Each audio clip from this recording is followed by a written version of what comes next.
Why do so many of us struggle with self-confidence? This week, I'm going to give you the very simple formula broken down how to build your most confident self. Ladies, welcome back to the Nickel Brain podcast. I'm excited to talk on this topic this week because most of the women that I speak to seem to think that confidence is something that you either have or you don't. So we tend to describe ourselves, don't we, as being confident or, I'm just not a very confident person. How many of you caught yourself saying that? But confidence is not a personality trait. And this should be the exciting part, is that you can build confidence. Yes, it's going to feel uncomfortable as with everything else, but it's probably the number one goal. Like we talk about, we want fat loss, we want to change our physique, we want to get strong, we want all of the things. But ultimately, that all leads to building self-confidence. Confidence in our health, confidence in the way that we look, confidence in the way that we hold ourselves, confidence in the way that we speak to ourselves. Like this is all built. So this is the exciting part. But before we get into it, how are you all doing? I will touch on my unfiltered for this week, as I always like to. If you're new to the podcast, this is the Fit and Unfiltered podcast. And I like to speak along the lines of health, wellness, fitness for the large majority. But I'm keen to keep it a little unfiltered where we can. This week's unfiltered actually fits in perfectly with the theme, would you believe? I feel like I say that every week. So last weekend we travelled to Sheffield to watch my eldest daughter compete in a gymnastics competition, and she's been doing really well at gymnastics. She's probably been into it fully for maybe the last 2.5 years. So she started in the rec class and she's built her way up, and now she's in the top squad now. And I may have touched on this before in the podcast because I set goals with my kids, and she set a goal last year to get into the top squad. This year, there's a point to this year. Anyway, she managed to achieve that goal last September. So she's building that confidence in, okay, if I set myself a goal and I put the work in that's involved, I can make it happen. This past weekend, it was the first big comp at the new standard that she's training at. There's different grades for those of you who know nothing about gymnastics, which I knew nothing about before Penelope started going to it. There's different grades, so she's gone up a grade, so she's doing more technical stuff and she's getting thrown here, there and everywhere. Anyway, long story short, she's always come away with a medal, always, whenever she's competed. Achieves best of the best, great standards. And this weekend, she came fifth. The kids that won were of a different standard. You could see the difference between, there was 9 of them overall. She's still done amazingly well, obviously. After the competition, she was really upset. And I said, what are the tears for, babe? This is going to sound a bit strange, maybe. And you can let me know your take on this. I felt weirdly proud that she got upset for 2 reasons. First of all, I was proud that she was crying and not trying to hold it in, because I wanted to feel passionate about what she wants, and she really wants to be a great gymnast.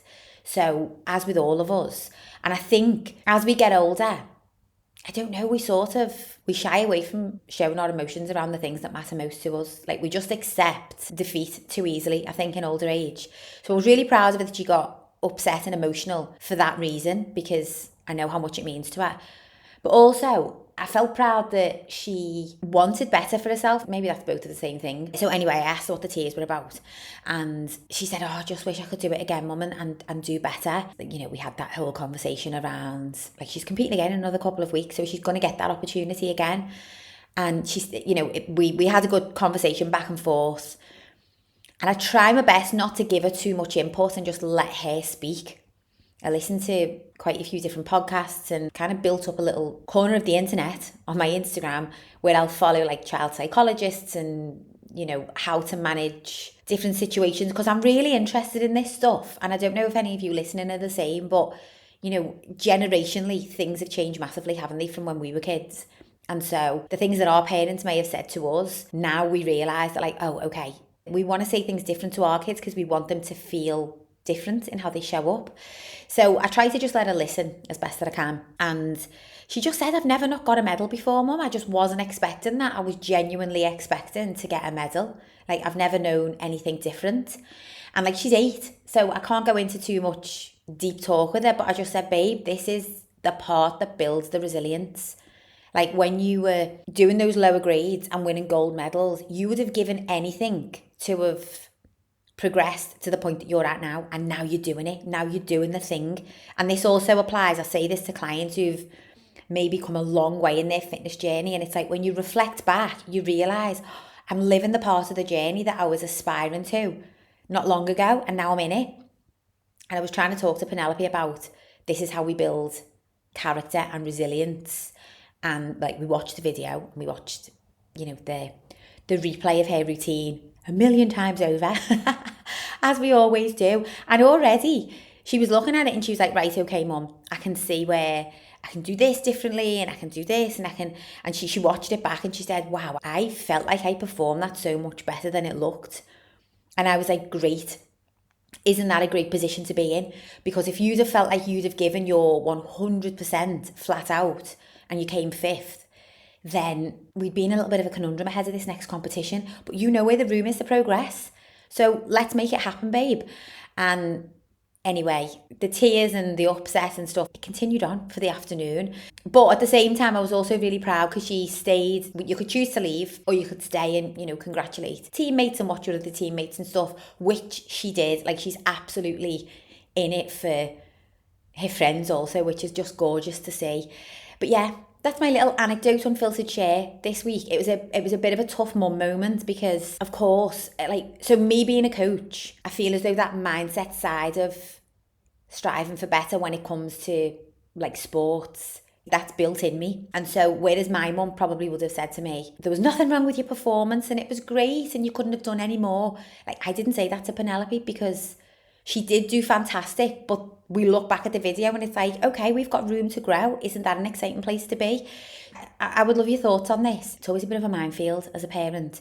You want them to be confident and resilient and strong, and I don't want my kids to grow up and be little daisies and, need everything sugarcoating, because I don't think that that's going to serve them long term. But I also want them to feel so supported and always filled with confidence that they can come back stronger and proud of themselves. Like, we want our kids to feel proud of themselves no matter the result.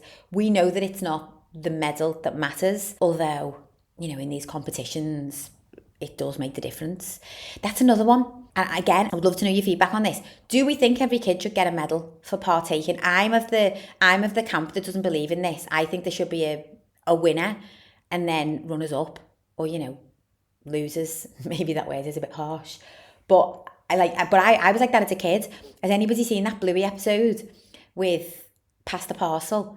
And they do, is it Lucky's Dad's Rules? If you don't watch Bluey, please don't shut off the podcast. I am going to get into this week's topic, which is all about building confidence and building our own resilience as women. Like, we're talking about building it in kids. I think kids are way more resilient than we are. But there's a Bluey episode and I absolutely love it. So they're playing Pass the Parcel and everyone wins a prize. How wild is culture now that, like, we can't disappoint our kids on Pass the Parcel, God forbid. And, we wonder why they're all snowflakes. But anyway, one of the dads in Bluey, he's old school. He's like, nope, there's one prize. It's going to be a decent prize. And if it doesn't stop on you, then that's it. You've probably seen this episode, ladies. Anyone who's got a child around, 3 to 8 years old, like Penelope still watches it with me, and Isadora, obviously. Anyway, so it's Lucky's Dad Rules. But in the end, the kids all love playing it that way, where there's only one winner. And it's like, we don't realise that we've changed the narrative. And over time, whether it's, allowing kids to feel what losing out or missing out or like the setbacks, letting them feel that, I think, is probably one of the best things that we can do to help build their resilience. But anyway, that was my share. Let's move on to the real talk now. And honestly, so much of that is going to intertwine with how we're going to build confidence in ourselves, ladies. Because I say this from experience in myself, but mostly with the clients that I've worked with. My most confident clients did not start confident. Like, they genuinely didn't. And it's not like losing weight is not going to get you the confidence. Maybe when, like, we all think, don't we, if we just lose weight, I'll be more confident. It's the process of being able to show up for yourself to lose weight that builds confidence, which I know sounds a little backwards, but I see this in all of my clients. Looking different will not build confidence. Like, we all know that woman who's gone under the knife and has gotten all kinds of different procedures done, for whatever reason, but actually on the inside, it hasn't built the confidence. She's maybe just able to present in a different way than before.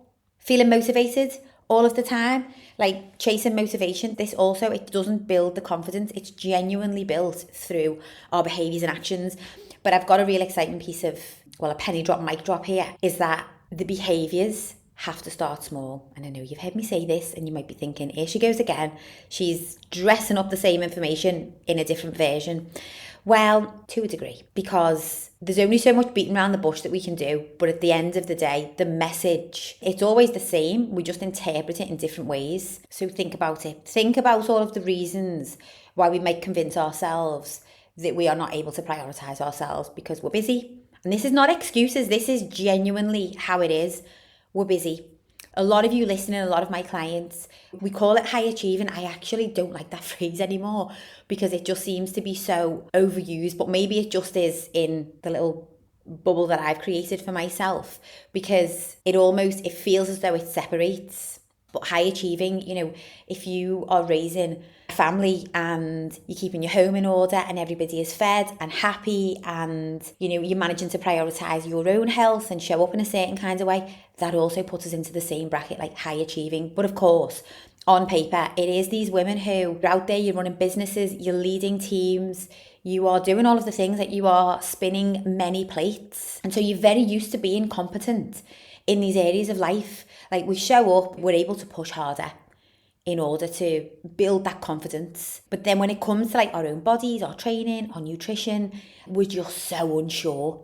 Can you see the contrast there between in this area of life where I am high achieving or at home or as a mum or whatever it might be? And I know that that's very nuanced because as mums, it's always a learning curve. But we know that actually we've got to face things head on to build confidence in that area. There's no other way around it.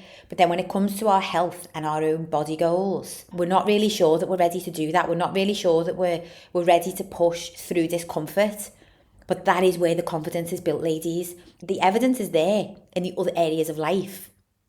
But we've now got to build a bank of evidence in our health, fitness, body, wellness, whatever you want to call it, journey, evidence stacked over time. Like that's very bluntly put, is that we feel more confident the more we do something. And if you break it down into sort of the three different areas, confidence is self-trust, it's competence, so it's the ability to be able to learn a skill, improve, grow our knowledge, and then repeat. Like we build confidence in ourselves the more competent we become. It's like with, let's use driving as an example. We first learn to drive. We're all a little bit nervous on the road. Hands at 10 to 2. We're doing the whole feed the wheel and all the rest of it when we're turning corners.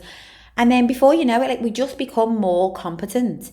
And we just, we enjoy the journey a little bit more rather than being this bag of nerves clinging on bloody white knuckle ride to the steering wheel. And then the third layer of this confidence is our identity. So it's becoming the type of woman who shows up. Because when you can become that type of woman in your health and fitness, that's where you build the confidence. And a lot of you listening have built that level of confidence in other areas. You can walk into a boardroom, you can do the hiring and firing, you can hold your own, whether it's in a meeting with colleagues or a teacher at school or whatever it might be, because in that area of life, you're not going to be defeated. And you've built that confidence and you've done it repeatedly. So now you've got this evidence behind you to back up that you can do the hard things. But then, and again, I will sort of like side note on this, but I think diet culture and just generationally and lots of what we've spoken about on here already has definitely disrupted our ability to build confidence in our own health, wellness, in our own bodies. Because if you know that you've been following something, maybe for as long as you can remember, that is along the lines of a slimming club or a restrictive diet or any of those kind of things that have got a promised outcome, then we know that they're set up to have you relying on them long term. Whether it's a nutrition club or a slimming club of any kind, you become reliant on that specific formula. So you don't get the opportunity to build confidence in your own decision making. Like that's taken away from you. This is another reason why I'm not a massive believer in diet plans at all, because how are you going to build confidence around food? I want you to be able to go to that supermarket and know exactly what you want to put in that trolley to have a great week of nutrition. I want you to know how to eat before a workout, how to recover properly after a training session, how to navigate the cravings and the craziness of menstrual cycle, how to eat for better hormone regulation, all of these things. A diet plan is not going to give you that. Maybe it's going to help to put you into a calorie deficit, which is going to drive fat loss. Bingo. And we all think that that's going to be the be all and end all. Confidence is going to be on the other side of following that plan for the next 6 weeks. But it's not there, is it? We've all done it. We've all done it. And you get to the end of the 6 weeks and then it's like, eek, I actually want to be able to eat with my family now and have some level of flexibility. And the confidence is quickly taken away from us because the result rebounds. And so what happens? We blame ourselves. And we blame our lack of discipline to be able to stick to the plan. And I think that this is the process that a lot of women have gone through that I've spoken with and worked with over the years. Not only are we not building confidence, we're actually chipping away at our confidence.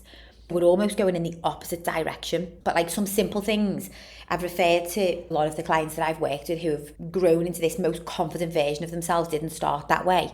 But a lot of the things that they've put into place, very simple, like lifting weights will build confidence. Now, yes, we need the confidence to go into the weight room in the first place, and we can come on to all of that.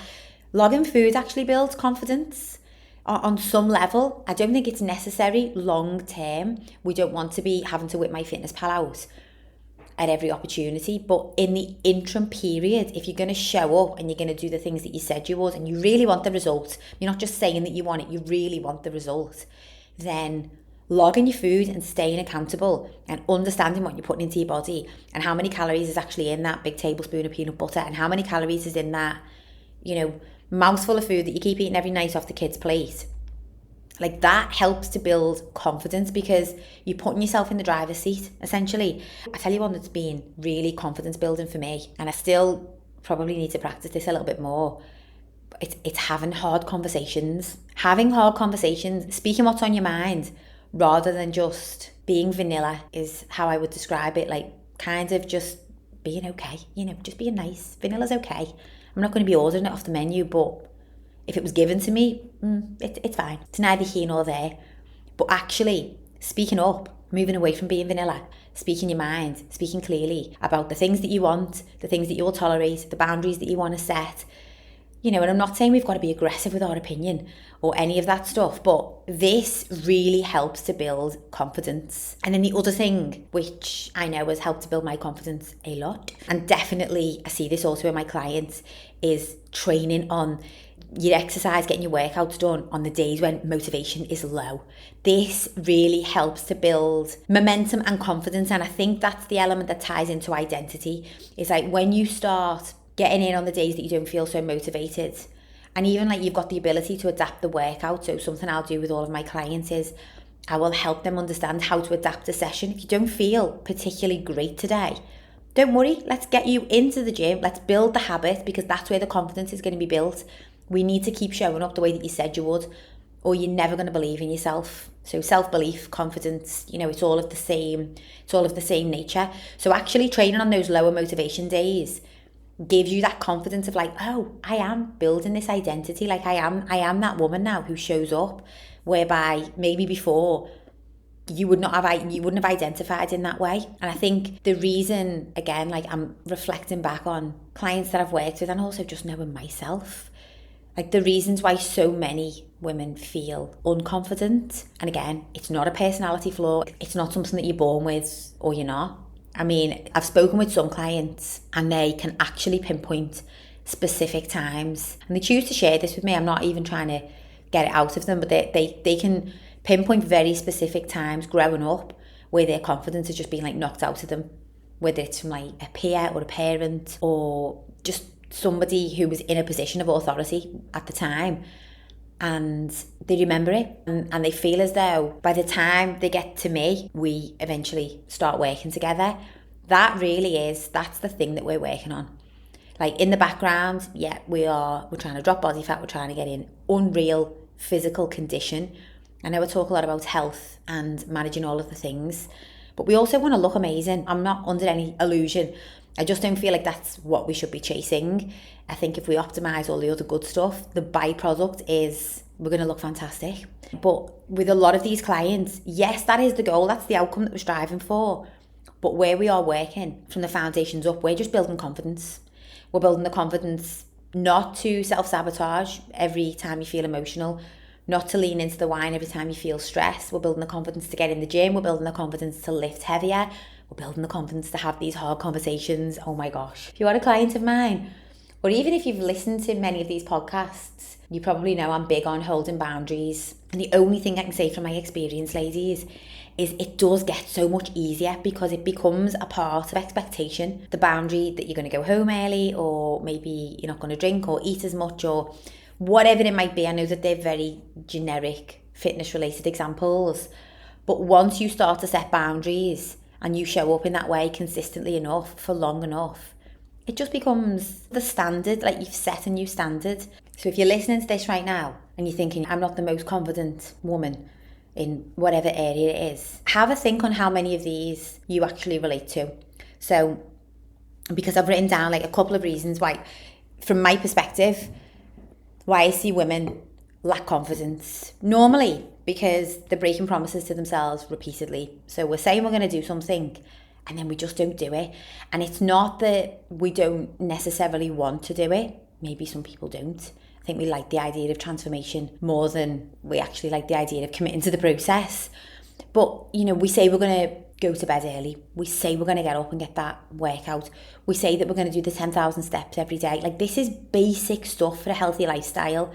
I've got to break that news that this is basic stuff for a healthy lifestyle. Exercising, walking, prioritising sleep, basic. But if we say we're going to do it and then we keep giving in to the late night Netflix, or, you know, we keep powering on coffee when we said that we were going to work really hard to reduce that because we know that we want to improve the quality of our sleep, all of these little examples, then we just keep breaking the promises that we've made to ourselves. And honestly, it just results in really low confidence. Also, avoiding discomfort, probably similar to sort of like that breaking promises, because again, normally we promise ourselves something that feels a little uncomfortable, but avoiding discomfort, I actually think, breaks our confidence, ladies. And again, it's so nuanced, this, because we don't want to promise ourselves something that's so uncomfortable that actually it's not sustainable, or we're not able to follow it through like consistently. I'm working with a couple of women at the moment who, the season that they're in, like, they're very, very stretched. Bandwidth is stretched. Hormones are all over the place, down to age and one thing and another.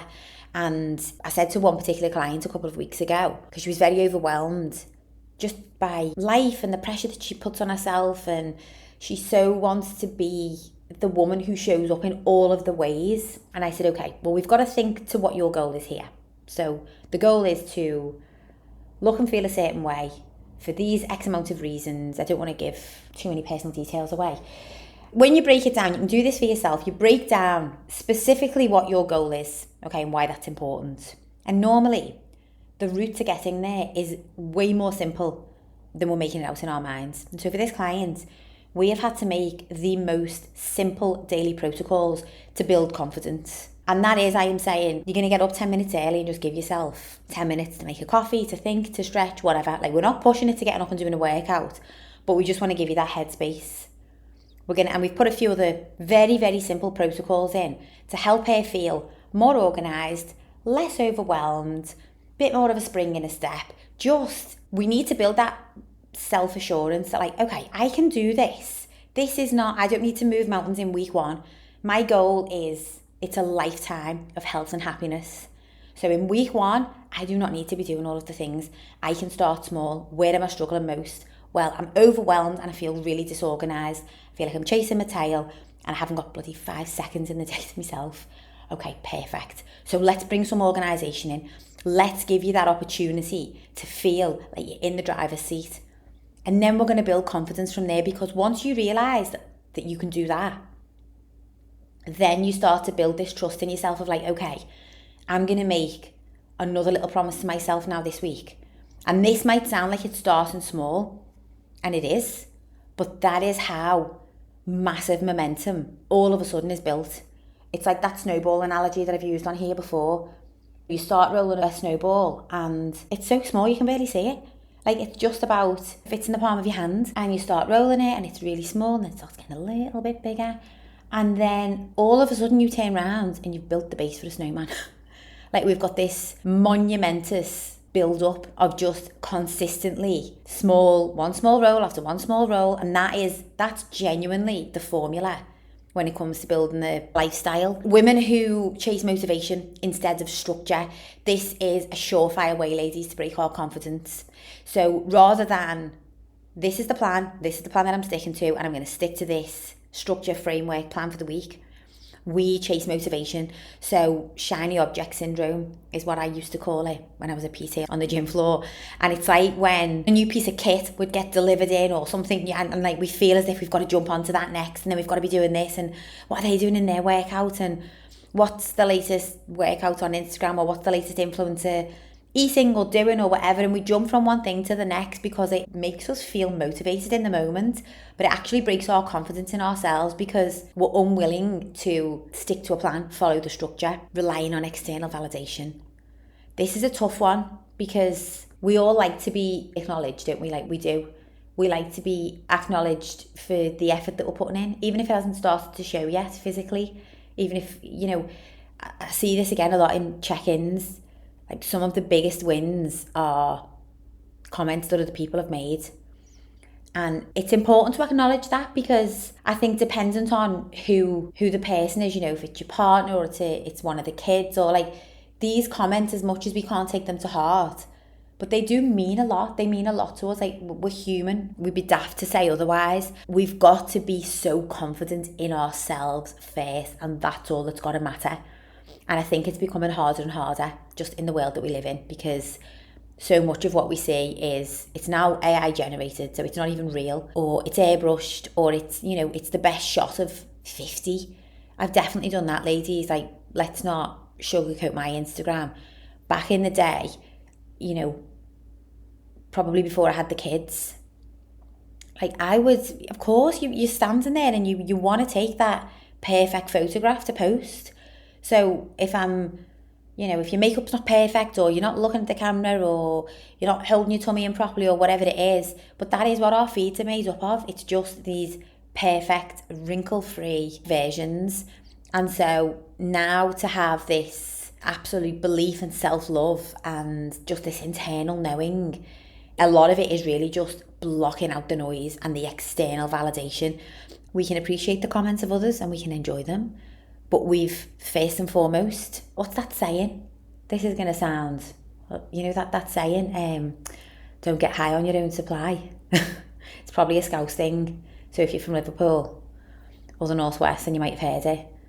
But it kind of reminds me of that, not relying on external validation. Like we can't get too high on the comments of others. I don't know if that was completely inappropriate to say, guys. But then the last thing that I've noted down is we only act when we feel good. So this is another way to break our confidence, is that we only show up for ourselves when we feel good. What is that about? Why do we do this? This is why we need a plan and structure. I know bang on about the same things, but it's because the message doesn't change. Like if we've got a plan and clear structure on some level, then that's what we're doing day in and day out. Pretty much over time, it looks different on different days, different weeks, however the month is going to go. But we can't only act and show up for ourselves when we feel good, because what's the opposite to that? What is the opposite of showing up for yourself? Well, it's treating yourself like you're not worthy, essentially. And it's letting your standards drop, and it's choosing to sit and binge and eat and speak negatively and just honestly, like, let it all go to pot.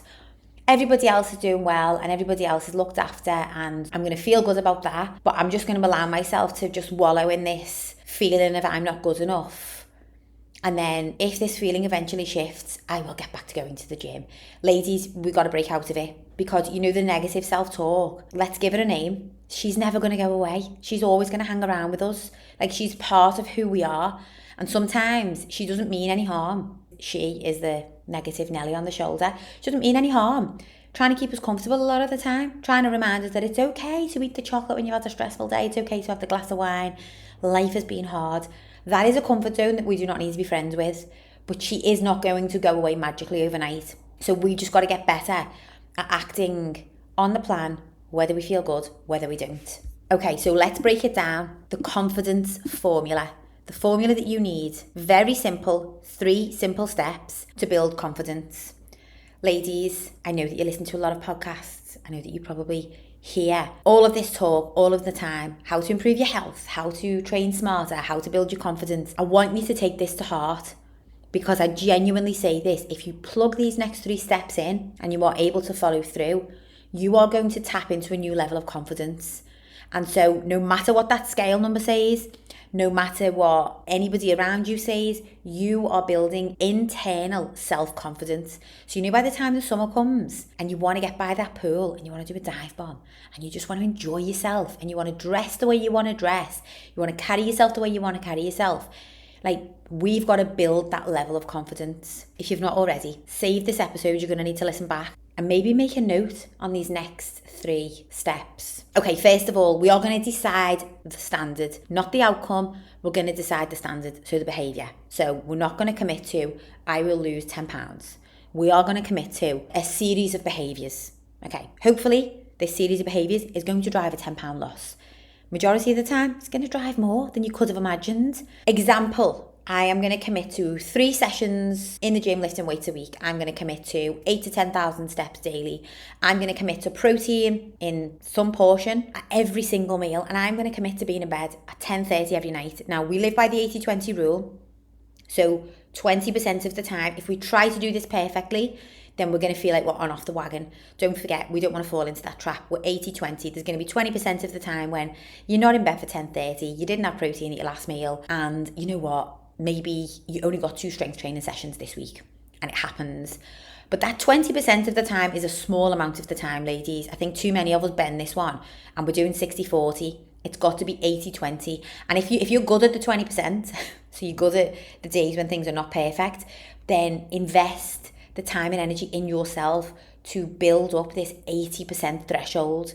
So we're deciding the standards for ourselves. Come rain or shine, we're doing the 3 sessions a week, we're getting the daily steps, we're getting the protein at every meal, and we're getting in bed by 10:30. Now normally, and this is something that I'll do with my clients as well, first couple of weeks of us working together is almost like data collection for me, because we put goals in place, but instantly it's clear to see where you're able to check goals off easily and where you might struggle a little more so. So maybe the steps has proven more of a struggle than we first thought, or maybe getting the protein in at every meal is more of a struggle than we first thought. And this is where we then reflect back. So not with judgment for ourselves, but we reflect back and we go, okay, where do I need to plan differently, prioritise time differently, think ahead of schedule? So for example, if getting protein in every meal is proven to be a real challenge, then maybe prepping breakfast the night before might be helpful. Maybe planning out your week's meals in advance so that you know what you're going to have. And if you know there's a certain day of the week when you work late or you're always stretched for time and you need something quick and easy, okay, that might be the meal that we get something out of the freezer that's been batch cooked up. It all just comes back to having a plan for ourselves, prioritising. So don't be disheartened if you put some standards in place for the week ahead and some you really struggle with. That's not a fail. That's the area that we need to look at next to then figure out, okay, what can we do to make this a little more manageable for you? Step number 2, you're going to reduce the size of the promise that you're making to yourself. I'm not telling you to play small. I am the coach who's going to tell you to strive. Coach, woman, mum, all of the things in life. Sometimes I need to be my own biggest cheerleader on this one, but I will tell you to reach for the moon and stars. But honestly, we've got to take into account real life. We're real women, we're living a real life, we've got real shit going on. And so over-promising to ourselves and under-delivering it's breaking our confidence. And the only reason that we're over-promising is because we're comparing ourselves a lot of the time to everybody else. And we think that that's what we should be striving for. And we think that we should be further ahead than we are, instead of actually acknowledging how far we've come and how bloody incredible we're all doing in our own right. And so if we want to up the ante on that, we want to turn the dial up another 5-10%, just go 5-10%, just a small promises at a time, because your confidence is going to grow from how consistently well you can do something, not how intensely you can do it. If you can get your steps 5 days of the week, consistently 10,000 steps, versus you hit 6,000 steps every day, but one day you've done 13,000, which one do you think is going to build more confidence? Yes, you feel fantastic the day you do 13,000 steps. Smash life, You've done all of the movement and it felt as though like you were never going to get past 7,000. But then the next day you go right back to what you were doing previously, versus you build up a routine that actually now has you. And I use steps as a very small example because it's something that we can measure. And I spoke about this on Instagram earlier in the week, about measuring the data and tracking it, because it actually works in our favour. Like, it helps us understand how to plot the next move. But you all of a sudden build this consistent routine of meeting your steps, which was something that you were never able to do before. Instantly, your confidence is on a new level. And I see this all of the time in the feedback that I get from clients. And I know I've said this on here before, but I don't know how many of you have experienced this. We sign up for a program or we commit ourselves to change or transformation, and we think that we want to drop the dress size or we want to see the weight on the scales move. But then as time goes on, I recognise in the wins that my clients might put into check-ins and some of the conversations that we have, that actually what matters most is it's how you feel, it's the experiences that you have, it's the confidence to get in the water park or be the first one in the pool or to wear your favourite dress to the night out. And it's nothing to do with the scale weight. And when those type of wins start to come in to check in, I'm like, okay, we are building big confidence here. Like, this almost lights me up and excites me, because this client is no longer crossing her fingers before she steps on the scales and just hoping for the good news, which is wild times. I obviously say that in inverted commas, the good news. But again, we all know that feeling. We're now acknowledging the things that we're doing really well and the way that we're experiencing life, as in getting in the water park, wearing our favourite dress, doing all of the things. And that is the goal, but it's so intangible because it's not related to a number. If you've never felt that goal before, if you've never felt that feeling of confidence, you don't really know how to describe it.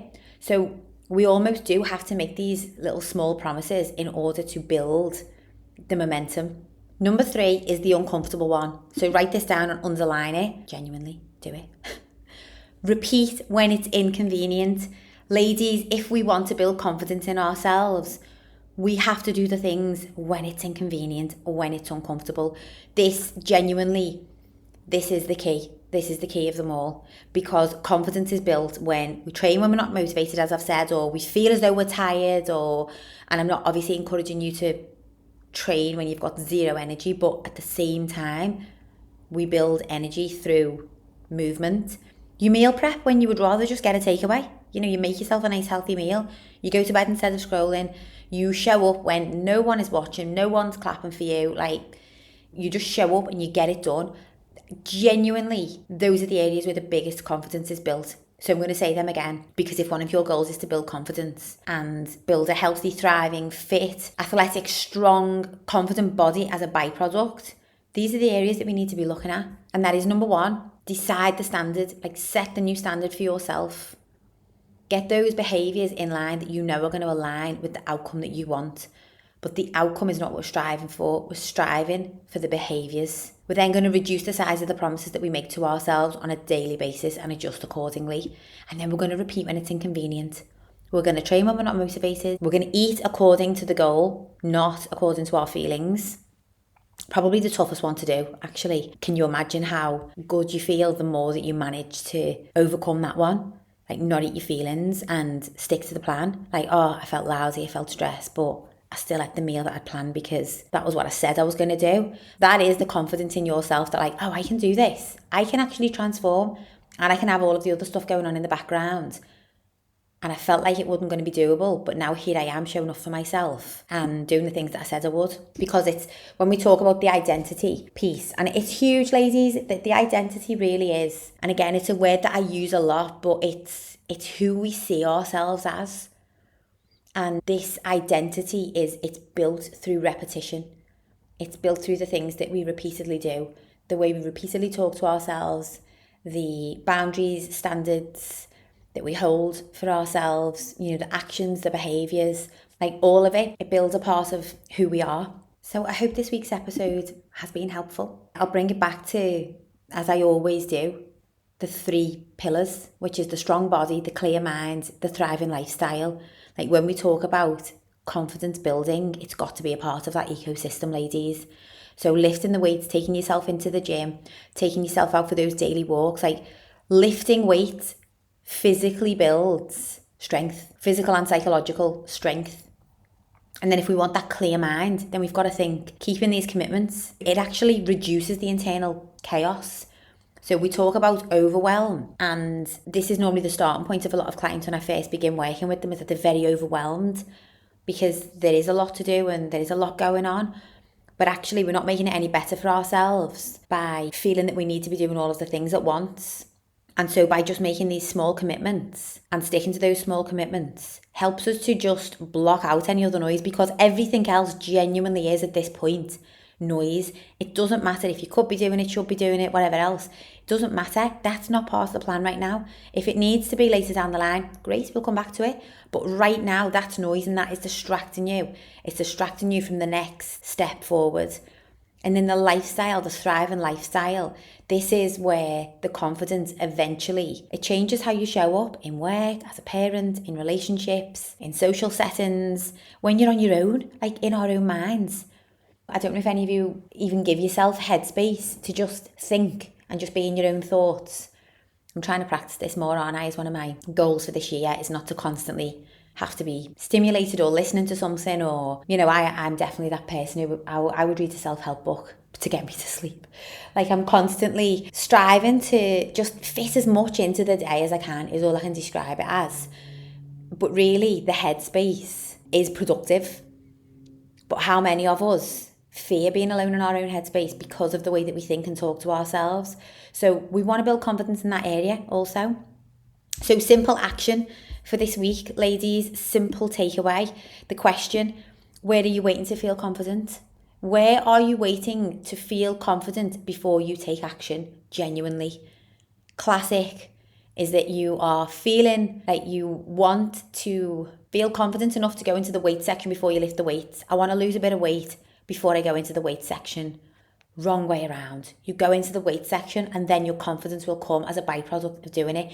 It's going to feel really uncomfortable, but most of the time we are just worrying what others around us are thinking. And you know what? No one is bothered. Like, no one is bothered. We're making this whole thing up in our own heads. And that was just one example. But I really want you to think on this. Where are you waiting to feel confident before you act?